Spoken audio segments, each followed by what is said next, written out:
প্রায় ৭০০ বছরের পুরনো ধনবাড়ির এই নওয়াবশাহী জামে মসজিদ, যেখানে প্রায় ১০০ বছর ধরে অনবরত চলছে কোরআন তিলাওয়াত।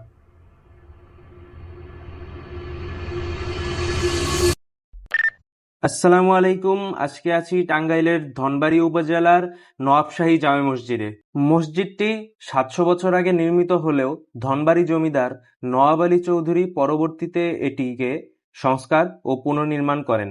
এটি মুঘল স্থাপত্যরীতির এক অনন্য নিদর্শন, যা মুঘল ও ব্রিটিশ আমলের সংমিশ্রণ তুলে ধরে। আল্লাহ তাআলার এই চমৎকার ঘরটি ধনবাড়ির নওয়াব প্যালেসের পাশেই অবস্থিত।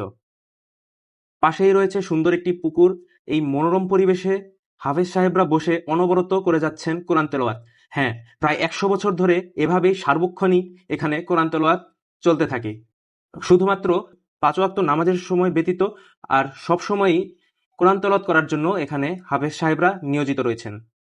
এটা হচ্ছে মসজিদের ভেতরের অংশ। মসজিদের ভেতরের অংশতে কিন্তু আপনারা দেখতে পাচ্ছেন অনেক সুন্দর সুন্দর কারুকার্য করা, অনেক সুন্দর সুন্দর নকশা করা রয়েছে। এখানে শুধু নকশাই নয়, রয়েছে ঝাড়বাতি, যা কিনা মসজিদের ভেতরের সৌন্দর্যকে আরো বৃদ্ধি করে তুলেছে। সুবহানাল্লাহ। এই ধরনের কারুকার্য কিন্তু, এই ধরনের নকশা করা এখন কিন্তু আর মসজিদগুলোতে দেখা যায় না। শুধু ভেতরের অংশতেই নয়, বাইরেও রয়েছে এমন কারুকার্য। পুরো মসজিদটা জুড়েই এমন সুন্দর সুন্দর কারুকার্য করা রয়েছে। মসজিদের পাশেই রয়েছে কবরস্থান এবং এতিমখানা ও মাদ্রাসা। জমিদার নওয়াব আলী চৌধুরী ১৯২৯ সালে মৃত্যুবরণ করার পর তাকে এই মসজিদের, যেখানে কোরআন তেলাওয়াত চলে, তার পাশেই দাফন করা হয়।